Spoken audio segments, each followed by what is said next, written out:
Jadi saat saya dulu belum mualaf, saya seorang Katolik, gitu. Dan saya itu seorang Katolik yang taat. Dan alhamdulillah memang keluarga saya itu adalah keluarga yang berada.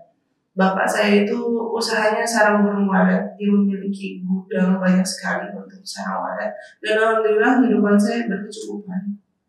Saya sekolah internasional, diberikan juga fasilitas, uang untuk main game itu ada semua. Saya saat itu merasa, saya setiap hari main ke gereja, apa sih saya nggak tahu. Dia nanya tentang kitab saya, kok Tuhannya 3, gitu kan? Kok lu disuruh pakai jilbab, lu nggak pakai? Nggak boleh makan babi, kok makan? Saya nggak bisa jawab satupun. Saya coba, saya mau masuk Islam.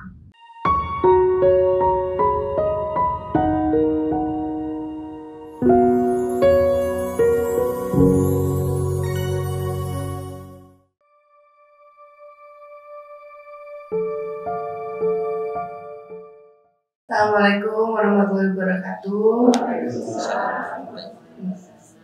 Nah, kalau yang di sosial media bisa dengar banyak orang ya, gak sendirian. Nah, ibu-ibu perkenalkan, bapak-bapak, saya Melisa dari Tangerang Selatan.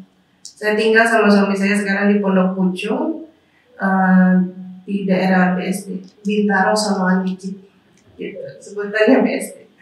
Nah, alhamdulillah saya udah mualaf dari 2016, April 2016, dan saya sudah menikah selama kurang lebih 8 tahun. Alhamdulillah punya anak 3, jagoan semua, gitu. Dan sekarang hadir di sini diundang sama Bapak Aziz. Ingin bercerita nih ibu-ibu dikit ya, pengalaman saya sedikit aja. Jadi saat saya dulu belum mualaf, saya seorang Katolik, gitu. Dan saya itu seorang Katolik yang taat. Dan memang orang tua berbeda agama. Yang zaman dulu menikah beda agama itu boleh ibu-ibu di Indonesia. Jadi ayah saya Buddha, ibu saya Katolik. Tapi ayah saya itu tidak, bukan Buddha yang sering ke wihara, bukan. Jadi dia seperti Buddha KTP lah sebutannya. Jadi dia lebih sering ikut ibu saya ke gereja, lebih sering ikut orang-orang Katolik, tapi nggak pernah merubah agamanya menjadi Katolik. Tapi sering ikut, hampir setiap minggu. Karena kita anak-anaknya itu semua diikuti agama Katolik. Nah, ibu saya itu Katolik yang taat. Dan saya dan kakak perempuan saya satu, kita cuma berdua. Itu memang selalu setiap minggu itu pas kecil dibawa ke gereja. Dan saat saya beranjak remaja, saya ikut kepemudaan di gereja sering. Dan alhamdulillah memang keluarga saya itu adalah keluarga yang berada. Bapak saya itu usahanya sarang burung walet, dia memiliki gudang banyak sekali untuk sarang walet. Dan alhamdulillah kehidupan saya berkecukupan. Gitu. Saya sekolah internasional, Gandhi School Ancol, itu memang sekolah untuk orang-orang internasional ada, nasional plus juga ada. Dan kakak saya juga sekolah di sana. Memang kami berdua diberikan kehidupan yang indah. Secara material kita nggak kekurangan. Dan saya memiliki hobi ibu-ibu. Memang dan bapak-bapak, mohon maaf, saya itu menyukai game. Karena memang dari kecil itu sudah diberikan fasilitas itu semua. Saat saya SD, saat kelas 1, PlayStation itu baru keluar. PS. Yang pertama, itu udah disediakan. Semua orang tua udah ada. Semua CD-nya mau apa, saya game itu pasti lengkap. Dan saat saya udah mulai 12 tahun, SD kelas 6, muncullah itu yang namanya perkembangan dunia game. Game online itu keluar. Pertama itu Ragnarok dulu namanya ibu, bapak-bapak. Dan saya udah main umur segitu. Diberikan juga fasilitas, uang untuk main game itu ada semuanya. Timbullah hobi dari sana. Memang saya senang. saat saya masih ikut kepemudaan gereja dan saya masih juga bermain game online, saya menjadi remaja yang alhamdulillah secara sosial teman memiliki dan secara fasilitas semua memiliki. Indahlah hidup saya. Saat saya SMA kelas 3 dan saya masih suka main game online dan saya juga aktif sangat di kepemudaan gereja. Saya diberikan amanat dari gereja untuk menjadi pengurus gereja yang untuk misa-misa bahasa Inggris. Karena alhamdulillah ya mungkin karena saya sekolah internasional, Inggris saya lumayan, jadi diberikan kepercayaan untuk mengurus itu semua di gereja Stella Maris Pluit. Dan saat itu saya pun sedang main game online dan saat itu pun dalam gereja saya diberitahu ya ibu bapak-bapak bahwa kalau kita bisa menarik seseorang masuk ke dalam agama kita, surga jaminannya. Untuk seorang anak yang saat itu sedang getal-getalnya nih ngurus gereja, itu adalah sesuatu yang wah kalau saya bisa dapetin orang itu. Dan saya berpikir begini, targetnya kemana? Ya teman-teman game online saya yang saya lihat pakai ini nggak terlalu apa sih mendalami agama nih, gitu kan? Saya mau menarik teman saya. Dan memang di dalam game tersebut namanya game online kita memiliki komunitas itu. Dan komunitas itu bisa dibilang udah kayak keluarga kedua. Mereka tidak memandang agama, mereka tidak memandang umur, mereka tidak memandang status sosial, dan disitulah orang berkumpul semua berbagai macam orang menjadi satu, berteman, tidak ada ribut-ribut. Gitu. Makanya saya kalau lagi ada masalah dalam dunia asli, saya lari ke sana. Karena di sana nyaman. Itu yang dirasakan. Kalau anak-anak sekarang pun mungkin merasakan hal yang sama ketika mereka bisa bermain game berjam-jam atau apa, itu karena mereka ada rasa nyaman di situ. Dan saat saya berusaha untuk menarik teman saya bikin ibaratnya tuh saya membuka percakapan tentang agama. Sebenarnya itu hal yang jarang banget diomongin di dalam komunitas itu karena bisa bikin ribut lah istilahnya. Tapi saya nggak ngomong di dalam satu komunitas itu semua orang saya ngomong enggak. Saya pilih target satu. Saya lihat ada satu orang ini dia ketua komunitas kita. Dia nggak pernah kayaknya kelihatannya cuma kerja, habis pulang kerja dia online sampai pagi, subuh ntar dia kerja lagi gitu. Saya nggak pernah anggapan bahwa dia adalah seorang yang agamis atau bagaimana. Akhirnya saya memilih dia sebagai targetnya. Saya manggil dia dulu Om, kok mau nanya dong, Islam kok poligami sih? Itu yang memang suka diserang, Pak. Kalau memang kita orang Muslim, kita menyerang pertama kali itu, apalagi saya perempuan, kuat, pasti kita serangnya itu. Dan saya nggak pernah, dan saya selalu menanyakan kok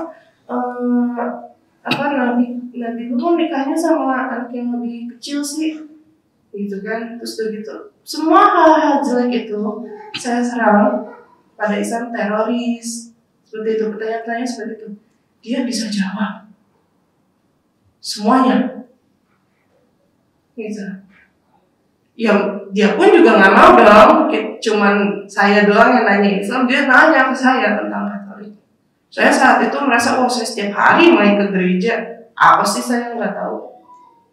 Dia nanya tentang kitab saya, kok Tuhannya 3, gitu kan? Kok lu disuruh pakai jilbab lu nggak pakai? Nggak boleh makan babi, kok makan? Saya nggak bisa jawab satupun, karena nggak pernah diajarin. Bedanya orang Katolik itu adalah kita tidak membaca kitab kita sendiri. Enggak. Jadi kita itu cuma mendengarkan apa yang diajarkan di gereja minggu ke minggu, dan setiap tahun materinya diulang-ulang, itu lagi. Di luar itu tidak pernah. Jadi saat pertanyaan-pertanyaan seperti ini yang ada di dalam Alkitab saya ditanya kepada saya nggak tahu. Dan saya marah. Enggak kok, kata siapa? gitu kan, benar dikasih ayatnya. Saat kita lihat, oh iya benar ada, muncullah bingung kita. Kalau dulu bapak-bapak, ibu-ibu dalam game itu, kalau kita bisa bilang kita suka matiin gitu gamenya, itu namanya koneksinya hilang. Alasannya begitu. Saya kalau kalah debat teman-teman saya itu, saya alasannya begitu, saya matiin berat, sorry koneksinya hilang, udah nggak bisa main lagi. Yang gitu kok. Mohon maaf, tapi ya namanya kita masih muda saat itu, dan kita kesal akan suatu agama kita dipertanyakan, tapi kita nggak bisa balas, kita nggak bisa bela. Dan saat itu saya juga jadi pertanyaan. Akhirnya saya ke Romo. Kalau itu pendetanya orang Katolik, namanya sebutannya Romo. Saya ke Romo, saya tanya saat itu, Romo, ini ada pertanyaan sekian. Dia nggak bisa jawab juga. Dia cuma bilang sama saya gini, Melisa, kamu cukup imani dan percaya ajaran Yesus Kristus. Apa gini. Jadi di situ pun memang sebenarnya saya orangnya juga suka mengulik gitu ya Bu ya. Saya kepo gitu. Wajar ya Ibu, perempuan kepo Maya, wajar ya gitu. Jadi saya kepo. Akhirnya saya penasaran lagi. Akhirnya saya juga sering-sering tanya jadinya sama teman saya ini kan. Akhirnya lambat laun saya bilang, saya menghilangkan game dari diri saya. Saya fokus ke kuliah saat itu. Saya udah beranjak kuliah, saya fokus kuliah. Saya menghilangkan game sedikit-sedikit, masih main tapi nggak seintens dulu gitu. Dan saya mendalami Islam juga, saya belajar, saya cari mana. Dan teman saya ini mungkin udah capek debat sama saya. Jadi dia bilang, Mas udah nonton aja Zakir Naik Ahmad Didat di YouTube, gitu katanya. Ya saya nonton, penasaran dengan orang debatnya mereka dengan orang kita gitu kan, yang Katolik dan lain-lain. Dan yang saya kagum itu masuk akal semuanya. Ke saya itu masuk akal, nggak ada yang saya tolak gitu. Akhirnya selama beberapa tahun saya mencari teman saya begitu, dan saya bilang sama dia, bantuin gue dong, gue mau masuk Islam. Udah kaget, karena sekalinya saya nyari dia bilang, udah mau masuk Islam, nggak mau, mau main-main, gue nggak mau gitu kan. Gue takut juga gitu, tapi alhamdulillah dia bantu, dan saat itu orang tuanya juga bantu. Jadi saat itu 2015 akhir kalau nggak salah, Desember, saya sempat bersyahadat di Masjid Raya Bintaro tanpa pengetahuan orang tua, tanpa pengetahuan keluarga. Jadi saya pergi dibantu sama teman saya itu, beliau, saya syahadat. Setelah syahadat saya pulang, udah kayak biasa aja, gak ada apa-apa. Sholat pun juga seala kadarnya, sesempatnya, yang penting gak ketahuan. Tapi selang berapa bulan itu udah saya gak tahan juga, karena udah memang tidak bisa serumah, udah makanannya pun berbeda, masih ada suguhan B2, masih ada alkohol dan lain-lain. Jadi akhirnya saya memberanikan diri. Itu pun memberanikan diri, saya nggak bilang, Pak saya udah Islam nggak. Saya coba, saya mau masuk Islam. Efeknya apa? Saya digebukin. Udah. Dihajar udah, digebukin udah, dikunciin udah, diseret lagi ke gereja udah, didoain sama Romo begini, udah kayak orang di rukyah juga udah gitu. Angkat tangan Anda, begini, udah. Semua udah Ibu. Dan saat saya balik ke gereja, diseret kembali ke gereja, yang saya lihat cuma, mohon maaf ya, patung berhala di depan saya nih, gede banget, disuruh sembah lagi. Saya udah nggak bisa, udah rasanya tuh udah tidak ada keyakinan di sana. Akhirnya saya saat itu keluar dari rumah, dibantu sama saat itu Mualaf Center Indonesia. Saat itu ketuanya masih Ko Steven, dan pembimbing saya saat itu Hani Kristianto. Jadi saat itu beliau bantu saya keluar rumah dan lain-lain. Dan akhirnya heboh di keluarga saya, karena saya kabur, saya dicari-cari, dan saya saat itu ngumpet di UIN di Ciputat. Saya di situ nggak lama, Karena keperluan tanggal, karena saya bilangnya sama orang tua saya baru mau masuk Islam dan demi keselamatan akhirnya saya syahadat ulang Februari kalau nggak salah. Februari akhir saya syahadat ulang di tempat yang aman, di tempat yang memang baik orangnya dengan almarhum Ustadz Arifin Ilham. Saat itu sedang zikir akbar. Jadi kebayang itu kalau Ustadz Arifin Ilham zikir akbar itu puluhan ribu orang datang ke situ. Di situ saya syahadat. Orang tua saya juga dipanggil datang dengan tujuan mereka pengen bawa saya pulang. Cuma sampai sana karena ngeliat masa segitu banyak mereka pun nggak bisa apa-apa. Papa saya duduk di mimbar sebelah Ustadz Arifin Ilham saat itu. Terpaksa menyaksikan saya syahadat. Setelah itu saya dipertemukan dan yang dibisikin sama papa saya juga cuma satu, pulang, ke papa pulang. Pokoknya habis ini ikut gitu. Itu aja. Saya tahu sifat dan watak orang tua saya sendiri. Saat saya pulang nih pasti udah antara digebukin lagi dan dipaksa murtad. Akhirnya saya bilang sama Hani Kristianto saat itu, kok Hani, saya bilang, kok nggak bisa, saya nggak bisa pulang. Dan kok Hani akhirnya menjelaskan ke Ustadz Arifin Ilham karena saat itu Ustadz Arifin Ilham udah diskusi sama orang tua saya dan orang tua saya bilang boleh kalau pulang boleh kok dia tetap Islam, boleh dia ibadah Islam apa sih, tapi saya bilang nggak akan bisa itu cuma yang penting saya pulang dulu. Dan akhirnya saya dilarikan ke Darut Tauhid di tempat Agil di Bandung dan dititip kira-kira sebulan di sana. Dan sebenarnya saya nggak niat ya Bu ya gitu, saat saya mualaf memang ingin berniat mualaf, tapi saat saya syahadat di Arifin Ilham itu heboh, ngebludak, entah gimana saya viral saat itu, viralnya juga masih Facebook, rata-rata orang masih pakai Facebook. Dan saya bilang saat itu saya nggak mau viral, saya diam aja, tapi banyak yang ngajak nikah saat itu.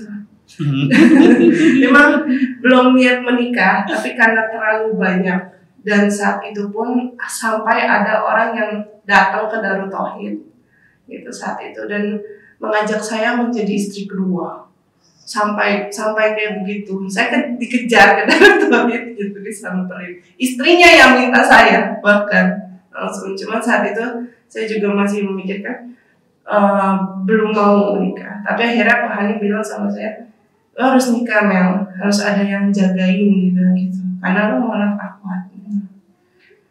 Saya bingung saat itu siapa, belum kenal laki manapun yang kenal gitu kan. Terus dia bilang, ini ada satu nih ngakunya temen lu gitu kata Pak Hani. Saya bingung kan siapa? Itu teman saya itu yang dulu saya debatin, orang itu Bu di depan. Om, apa kabar Om? Om. Kenapa saya panggil dia Om Ibu? Karena dia 11 tahun lebih tua dari saya. Jauh, jadi saat itu saya belum cuma sekedar main game, kenalan temenan, ya saya panggil dia Om gitu. Maaf ya diperjelas. Gitu Ibu. Dan alhamdulillah udah menikah sekarang dan saya pun sekarang menjadi seorang muslimah, udah bukan mualaf lagi, ibu-ibu udah lama dan alhamdulillah lebih tenang, lebih bahagia gitu kan. Rumah tangga dijalanin bersama, naik turunnya udah dialamin semua, walaupun dulu enak gitu hidupnya ya secara material, tapi tidak happy, ada kekosongan aja gitu. Dan sekian sharing saya, Masya Allah. Fokus banget ya orang-orang di sini.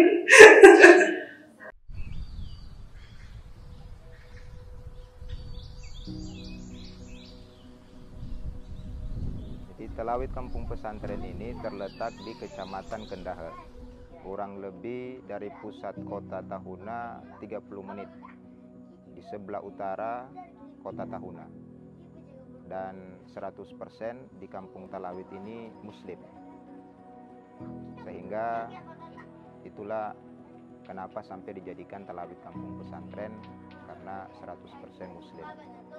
Setelah dijadikan talawid ini kampung pesantren, minat anak-anak, bapak-bapak, ibu-ibu, mualaf-mualafah untuk mendalami Islam, dan salah satunya untuk mengetahui huruf hijaiyah lewat Iqra dan Uqran itu sangat meningkat. Sehingga sangat penting Al-Quran untuk diberikan kepada anak-anak dan juga bapak-bapak yang ada di talawid kampung pesantren.